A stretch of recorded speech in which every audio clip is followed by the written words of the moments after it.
నమస్కారం. కార్తీక మాసంలో బహుళపక్షంలో వచ్చే ఏకాదశి తిథిని ఉత్పన్న ఏకాదశి అనే పేరుతో పిలుస్తారు. ఈ ఉత్పన్న ఏకాదశి సందర్భంగా 3 విధులు పాటిస్తే అద్భుత ఫలితాలు కలుగుతాయి. మొట్టమొదటిది ఉపవాసం, రెండవది జాగరణ, మూడవది విష్ణు పూజ. ఈ రోజంతా ఉపవాసం ఉంటాం, పాలు పళ్ళు మాత్రమే స్వీకరించటం, మర్నాడు ఎవరికైనా భోజనం పెట్టి ఆహారం స్వీకరించటం, ఇలా ఉపవాసం ఉండాలి. పూర్తి ఉపవాసం ఉండలేని వాళ్ళు రాత్రి వరకు పాలు పళ్ళు స్వీకరించి రాత్రికి గోధుమ రవ్వతో చేసిన పదార్థాలు తినండి. దీన్ని హరినక్తం అంటారు. రెండోది జాగరణ. జాగరణ అంటే అర్ధరాత్రి 12 గంటల వరకు మేల్కొని విష్ణు నామస్మరణ చేయటం, విష్ణు కీర్తనలు వినటం చేయాలి. మూడవది విష్ణు పూజ. విష్ణు పూజ ఎలా చేయాలంటే ఈరోజు ఇంట్లో లక్ష్మీనారాయణల చిత్రపటం కానీ, రాముడు, కృష్ణుడు, నరసింహస్వామి, వెంకటేశ్వర స్వామి ఇలా విష్ణు సంబంధమైన చిత్రపటం దగ్గర కానీ ప్రమిదలో ఆవు నెయ్యి పోసి 3 ఒత్తులు వేసి దీపాన్ని వెలిగించాలి. ఆ తర్వాత అర్ఘ్యం విడిచిపెట్టాలి. ఉత్పన్న ఏకాదశి రోజు విష్ణువుకి అర్ఘ్యం ఇవ్వాలని ధర్మశాస్త్ర గ్రంథాలు చెప్తున్నాయి.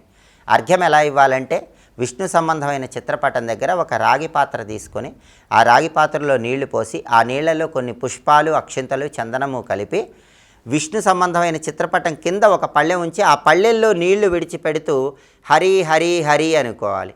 హరినామ స్మరణ చేస్తూ హరికి అర్ఘ్యం విడిచిపెట్టాలి. ఇలా పళ్ళెల్లో నీళ్లు విడిచిపెట్టాక ఆ నీళ్ళు ఎక్కడైనా మొక్కలో పోయాలి. ఉత్పన్న ఏకాదశి సందర్భంగా ఇలా విష్ణువుకి అర్ఘ్యం ఇస్తే కూడా ఉత్తమ ఫలితాలు కలుగుతాయి. వృత్తిపరంగా మంచి పురోభివృద్ధి సాధించవచ్చు. అలాగే ఉత్పన్న ఏకాదశి రోజు కుబేరుణ్ణి పూజిస్తే కూడా విశేషమైన శుభ ఫలితాలు కలుగుతాయి.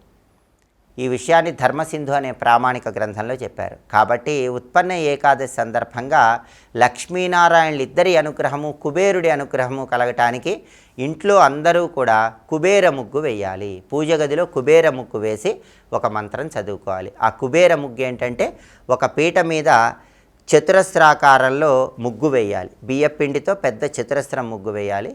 ఆ పెద్ద చతురస్రంలో 9 చిన్న చిన్న చతురస్రాలు వచ్చేలాగా బియ్యపిండితో వేయాలి. ఆ 9 చిన్న చతురస్రాల్లో 27, 20, 25, 22, 24, 26, 23, 28, 21 ఈ సంఖ్యలు అడ్డంగా రాయాలి. దీన్ని కుబేర ముగ్గు అంటారు.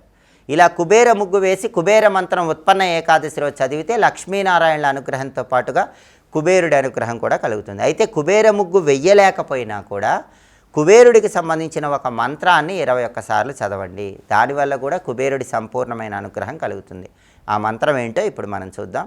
ఓం యక్షేశాయ చ విద్మహే వైశ్రవణాయ ధీమహి తన్నో ధనదః ప్రచోదయాత్. ఇది మంత్రం. ఈ మంత్రం చదవటం ద్వారా కుబేరుడి అనుగ్రహంతో పాటు లక్ష్మీనారాయణల అనుగ్రహం కలుగుతుంది. అలాగే ఉత్పన్న ఏకాదశి రోజు కృష్ణ మంత్రం చదువుకోవాలని కూడా కొన్ని ప్రామాణిక గ్రంథాలు తెలియజేస్తున్నాయి. శ్రీకృష్ణ పరమాత్మ మంత్రం చదివితే కలియుగంలో వచ్చే ఏ కష్టాలైనా సరే వాటి నుంచి తొందరగా బయటపడవచ్చు.